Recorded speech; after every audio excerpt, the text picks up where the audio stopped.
Football final দেখার আমার কাছে দুইটা অপশন ছিল। একটা হলো বাসায় সবাই মিলে খেলা দেখা, আরেকটা টাউন হল মাঠে হাজারো মানুষের সঙ্গে সেই উন্মাদনার অংশ হওয়া। কিন্তু শেষ পর্যন্ত কোনোটাই হলো না। জীবন মাঝে মাঝে নিজের মতো করেই নতুন একটা গল্প লিখে ফেলে।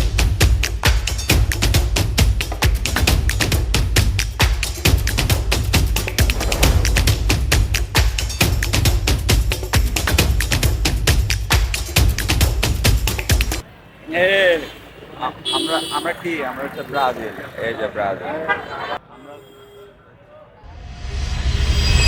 আমার আঙ্কেল এনামুল হক আমাকে অনেক স্নেহ করেন। আঙ্কেল আর আন্টি দুজনেই বাসায় থাকেন। আজ আমাদের সবাইকে নিজ হাতে ইনভাইট করেছেন। এত আন্তরিক একটা ডাক সত্যি বলতে না করার কোনো কারণই ছিল না। তাই আজকের ফুটবল ফাইনাল দেখতে আমরা চলে এলাম আঙ্কেলের বাসায়। ভাই, খেলা দেখার সময় এই যে অ্যাডগুলো আসে এগুলো আপনার কেমন লাগে? ধানের একটা ওল নামায় না যেরকম, মানে কি আর বলবো, এক বাটি যদি দুধ থাকে তার মধ্যে ওই যে দেখো না, যদি একটুখানি ওই যে কোনো ফরমালিন দিলে যেরকম দুধটা নষ্ট হয়ে যায় না, মনটা এরকম নষ্ট করে দেয়। খেলার মধ্যে অ্যাডগুলো এসে হাসির মার্কা সবগুলো। খুবই বেদনাদায়ক ভাই। ফুটবল পছন্দ করে না এমন মানুষ খুঁজে পাওয়া সত্যি কঠিন। আমার কাছেও ফুটবল শুধু একটা খেলা না, এটা একটা ইমোশন। আমি ব্রাজিল সাপোর্টার, তবে একটা জিনিস সবসময় বিশ্বাস করি, নিজের দলকে ভালোবাসার পাশাপাশি অন্য সব দলের প্রতিও রেসপেক্ট থাকা উচিত। যেহেতু আজ ব্রাজিল খেলছে না, আর ফুটবলের সৌন্দর্য উপভোগ করতে একটা দল তো সাপোর্ট করতেই হয়, তাই আজ আমি স্পেনের পাশে। এখানে মনে একটা দাগ লাগছে, একটু সরাই দিতে পারেন কিনা দেখেন। হ্যাঁ, এটা কিসের জানি একটা দাগ দেখা যাচ্ছে, দেখেন তো একটু সরাই দিতে পারেন কিনা।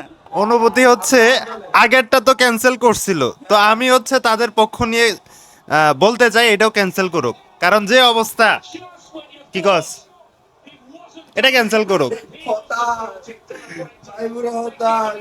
আর্জেন্টিনা গ্রাম অঞ্চলে খেলা খেলতেছে, এখন গ্রাম অঞ্চলে ফোলাফানের খেলা খেলতেছে।